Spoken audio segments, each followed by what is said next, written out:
Am I going to sit here and say that the line doesn't fatigue you? Absolutely not. Flowing while moving is a huge taxing undertaking, but I think that the reward is worth it on the back end. And in a lot of settings, we're really only needing to flow and move for about 15 to 20 feet at a maximum. Enchanted Sky Media.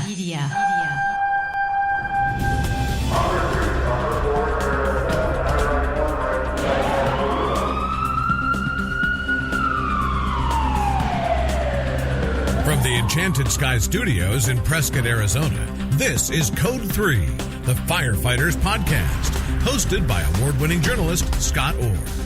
Code 3 features interviews with leading members of the fire service, discussing firefighting strategies, tactics, and other topics you need to know more about. Now, here's Scott. That's right, and I will not let Parkinson's stop me. Thank you for joining me again here on Code 3. You are listening to the show for and about firefighters. Let's get started. Today's topic is flowing water while advancing the line. Some departments always do it, some don't.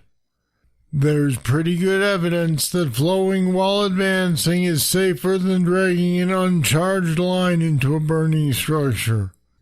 Studies support the idea that water sprayed on the ceiling reduces superheated gases and cools it down. You can even change the fire's flow path with a well-placed handline. Here to explain that and more is Jonathan Brumley. He's a firefighter with the Denver, Colorado Fire Department, having just left Houston, Texas. Since 2009, he's worked as both a paid and volunteer firefighter. He recently presented at Firehouse World. He's an instructor, and he is behind the blog The Firefight. And Jonathan Brumley joins me now. Welcome to Code 3. Hi there, Scott. It's an honor to be with you on the podcast today. Well, thank you. So let's talk for a minute about the studies behind this concept. What did the UL study say? So there's actually a lot that the UL studies said. In fact, the third part alone was over 700 pages. So there's a lot of content that can be drawn out of it. And I think and a lot of people in the fire service will shy away from something like that just because of the size of a document. But there's so much good stuff in it that I'd still recommend everyone take the time to read through it on their own. But basically, this was a 3-part study on fire attack. And there were 3 topics in particular that they really dug into deeply. The first one was water mapping, which is basically how we should be applying water on fire.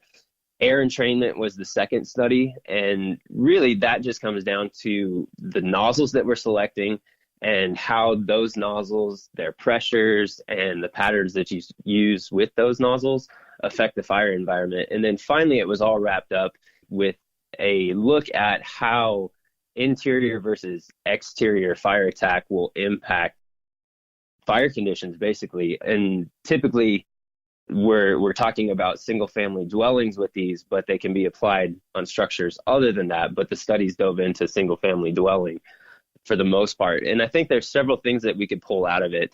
The very first thing that really stuck out to me is that they're saying that fast application of water to the seat of the fire is key here. It's the surest way that we're going to positively impact fire conditions.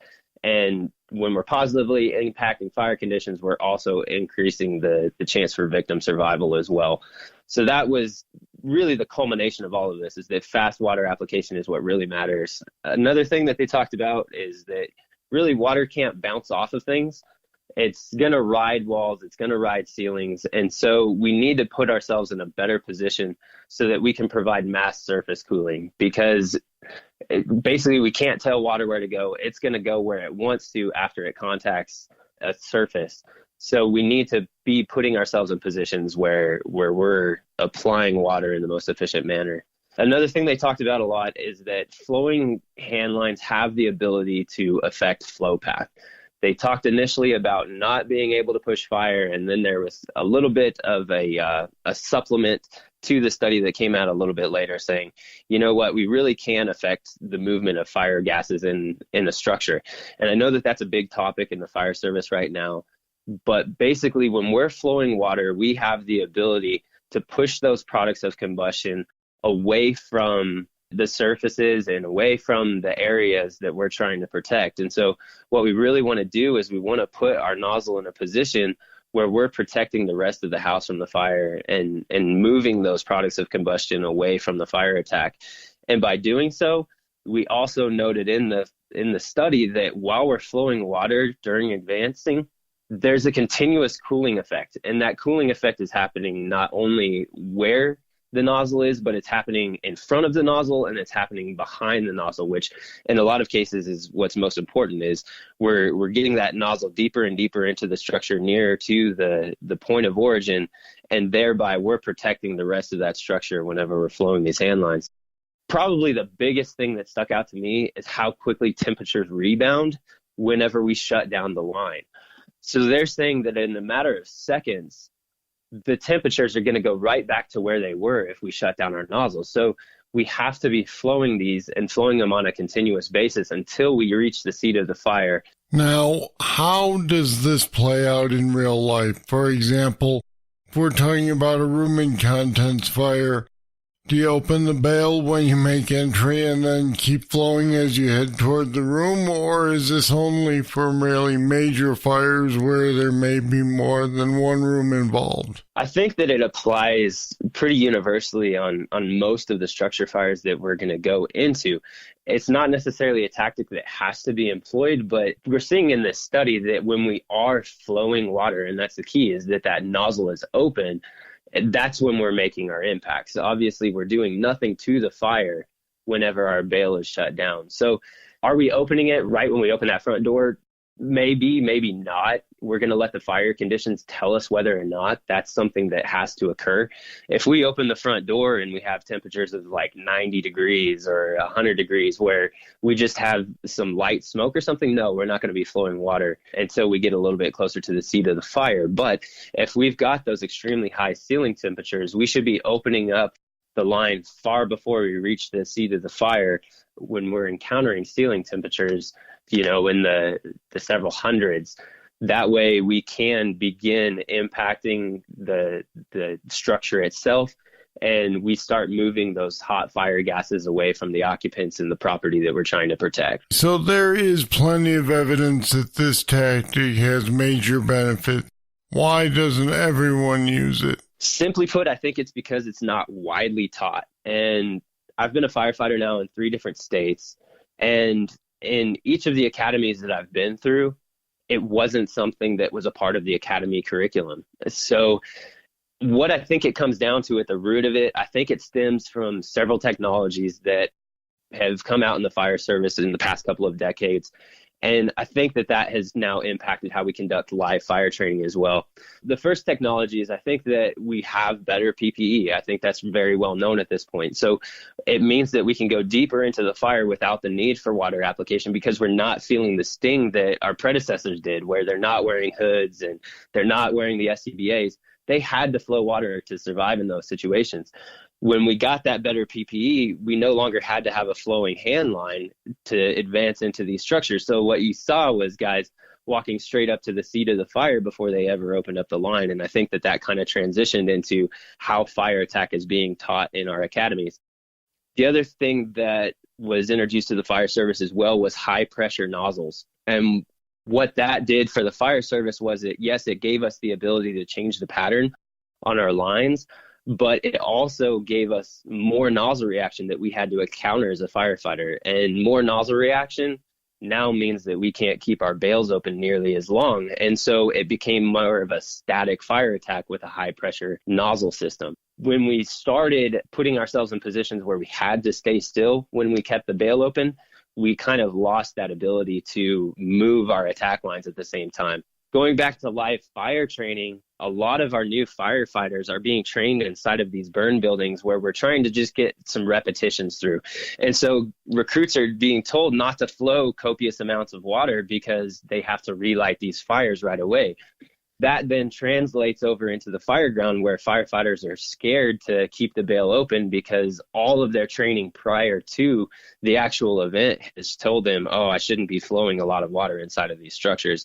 And I think that that's one thing that the American Fire Service can improve on, is teaching our firefighters that water isn't the enemy, fire is the enemy, and water is our ability to combat that enemy. All right, and all that makes good sense, but how realistic is it to do this with a 2.5 at 300 gallons per minute pressure? Isn't that going to kill you if you try to move it and keep the bail open? It is possible. I'm going to say that right now. A dialed-in engine company is going to be able to do this all day. With what? With 2 firefighters or what? You know, the typical engine company in the American Fire Service is only going to have about 2 firefighters on the handline whenever they first deploy it. Now, later into the event, we would love to have more, and there are departments out there that are blessed to have more staffing. The beautiful thing about training is that we can build that camaraderie between the 2 firefighters on there, and they will be able to move this handline. Are they going to be able to keep the bail open for extended periods of time? Probably not. What I like to look at, though, is when you're flowing 300 gallons per minute, the nozzle reaction on an 1 3/16 tip is about 110 pounds. If they're using an 1 1/4 tip, flowing 300 gallons per minute, that nozzle reaction actually drops to about 100 pounds of force against the firefighter. When I was working at my last department, that 1 3/4 line flowing 200 gallons per minute actually had the exact same nozzle reaction, right around that 100 pounds of force mark, because they were using high pressure nozzles. So if we're choosing a low pressure nozzle system and a complementary hose line, we're actually setting ourselves up for success, and we're able to flow more gallons per minute. Am I going to sit here and say that the line doesn't fatigue you? Absolutely not. Flowing while moving is a huge taxing undertaking, but I think that the reward is worth it on the back end. And in a lot of settings, we're really only needing to flow and move for about 15 to 20 feet at a maximum. We should be able to advance the line up to the point where we're reaching those high ceiling temperatures that we talked about previously.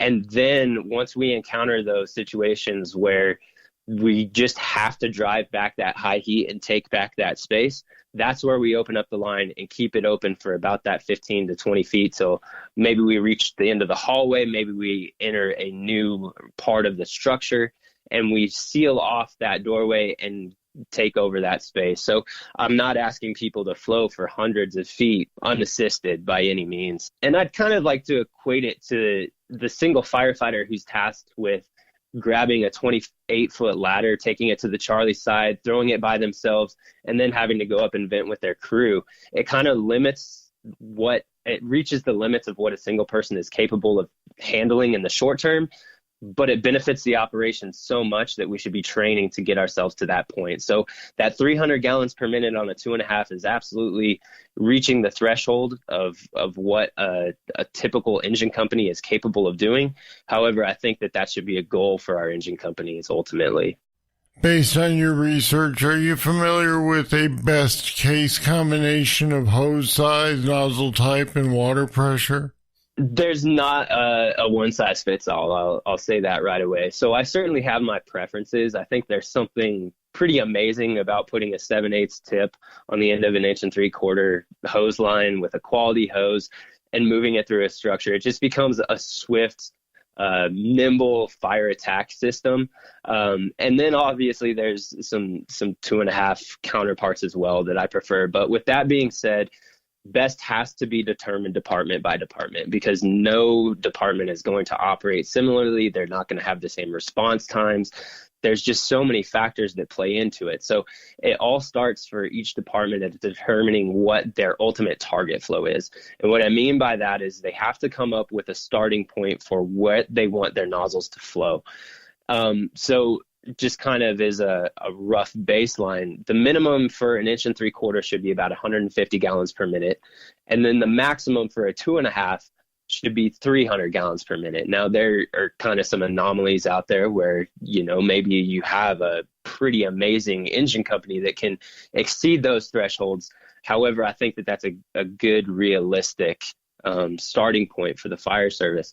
So each department needs to determine what they actually want to flow out of their hand lines.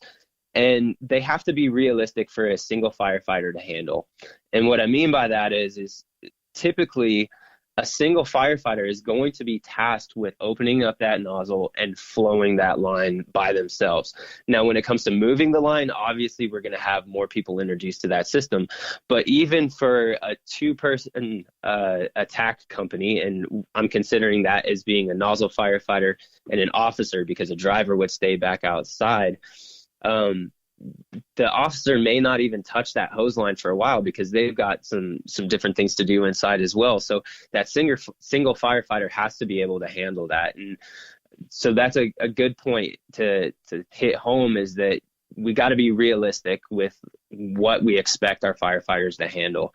Once we've got that target flow determined, then we can go and decide what nozzles will then flow that target flow. So I believe that nozzle pressure should be low pressure and high volume. So we shouldn't be putting 100 PSI nozzles in the hands of our firefighters and expect them to perform at their best abilities. I'm not going to go into an argument necessarily of smoothbore versus combination fog. The UL studies went over it, that a smoothbore stream and a straight stream impact the fire environment pretty similarly. But what I will argue for is that we should be having our tip pressure somewhere in the 75 to 50 PSI range. And anything beyond that seems pretty unnecessary. And then once we've decided what nozzle will be working for our department, then we should be pairing our nozzles with hose lines that complement that nozzle. It should be tested as the system, and it should be purchased as a complete package. We can't expect to go out and just buy a nozzle and expect it to fix all of our problems. We have to look at it as a total package and make sure that we're putting our packages through realistic trainings rather than just looking in a catalog and saying this one looks good. We should be putting it in the hands of our firefighters and making sure that what we're trying to achieve is actually possible when we're matching our hose packages and our nozzle packages. All right. Kurt Isaacson likes to say that a lot of structure fires can be put out with an engine's onboard tank, but this technique seems like it might make that unworkable. Do we need a hydrant to make this kind of attack? A lot of my experience with my past fire department was just making tank water attacks. The first in engine wasn't forward laying. They weren't attaching the fire off of a hydrant until later into the fire. So a lot of our attacks were made directly off of tank water. And I have to agree with Kurt Isaacson in that we can affect the fire greatly with 500 gallons of water or 750 gallons of water. We shouldn't be worrying quite as much as we do about running out of water, simply because it doesn't take that much water to put out these structure fires whenever we're applying water effectively. Our fire flow formulas will show that we really don't need that much in order to impact the fire environment. And ultimately, we do want to establish a water supply. So I won't discount that fact, but it's something that can certainly be done later into the fire attack. This tactic requires some physical strength, more than what you'd need if you're going to pull the line when it's dry. What do firefighters individually need to do in terms of hose handling technique? What firefighters really need is they need solid technique from a static position prior to ever trying to move with a handline. So we need to cover things ahead of time, like how much line needs to be out in front of the firefighter and what position the nozzle bail is supposed to be in. We need to make sure that they have a solid foundation built that capitalizes on the body's biggest muscles from a static position prior to ever moving. If we introduce movement into fire attack too early in the process, we're just going to have a very uncoordinated firefighter who ultimately is going to end up shutting down the line anyways. So we want to take the time to make sure that they have solid technique built way before we ask them to start flowing these down hallways as well. These are skills that can be taught in a couple of days. But the thing is that proficiency and hopefully mastery will come much later down the road. So we shouldn't be discouraged if we spend a little bit of time with a firefighter, tell them how to do it, and then see that they're struggling at the very beginning. And it takes time and it takes a lot of repetition. I can't emphasize that enough. It's a lot of repetition that it takes in order to build some of these skills. For me personally, I won't say that a person has to travel to see a particular instructor in order to do these things well, but there are some world-class guys out there teaching these techniques right now, and I'd highly recommend trainings outside of one's own department if they don't feel like they're getting what they need inside their own department. I personally wouldn't be where I am today without individuals who have mentored me, both formally and informally. Guys like Brian Brush and the Fire by Trade instructors, Ray McCormick out of FDNY, you mentioned Kurt Isaacson, Adam Mayers, Gary Lane. And I can't talk about this topic without mentioning Aaron Fields, Jim Squitieri, Nate Jameson, and the rest of the Nozzle Forward cadre. The Nozzle Forward class was career-changing for me. And I don't think that there's a better way to learn how to learn these techniques of flowing and moving inside of a structure than spending a couple of days with that group of guys. I think they deserve so much credit for what they've taught the modern fire service. Follow after mentors. Ask questions outside of your department if you feel like the department isn't setting you up for success in some of these ways. And seek out the guys who have been doing this for a long time, and hopefully we can get everybody on board with this type of fire attack. All right, Jonathan Brumley, thanks for being with me on Code 3 today. Thank you so much. It was an honor to be here on Code 3.